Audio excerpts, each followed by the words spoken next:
Sa wakas, Biyernes na mga kababayan. Mananatili kaya maganda ang panahon sa malaking bahagi ng bansa hanggang weekend. Alamin natin yan kay Pag-asa Weather Specialist Lori de la Cruz. Magandang araw sa lahat ng ating mga kababayan. May mga pag-ulan pa rin, mga light to moderate rains na inaasahan sa Davao Region, Pacalgen, Surigao del Sur, Basilan, Sulu at Tawi-Tawi. Epekto pa rin ho ito ng intertropical convergence zone. Samantala, yung northeasterly winds patuloy pong magdudulot ng mahihinang mga pag-ulan dito naman sa Batanes at Lumboy Island. Sa Metro Manila at natitirang bahagi ng ating bansa, generally fair weather ang maranasan sa panahon liban sa mga localized thunderstorms, most likely in the afternoon or evening.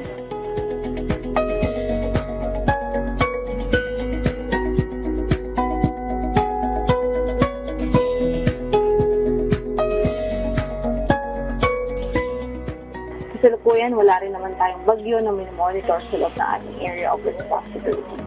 Over the weekend, by Saturday or Sunday, posible pong magpatuloy ang intertropical convergence zone at makaapekto sa eastern at southern section ng Mindanao na maaari pong magdulot ng mga pag-ulan doon.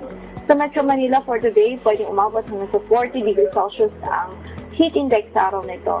Kaya pinag-iingat pa rin natin ating mga kababayan dahil posibleng heat cramps at heat exhaustion. Samantala, dito po sa Dagupan City, Pangasinan, San Jose Occidental, Mindoro, Iloilo, sa Negros Occidental at maging sa Hingguan, Surigao del Sur at Butuan, Agusan del Norte.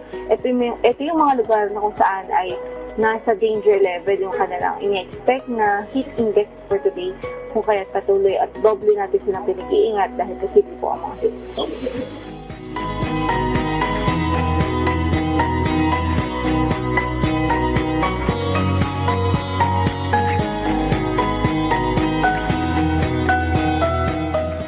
Samantala narito naman ang lagay o kondisyon ng mga dam sa ating bansa.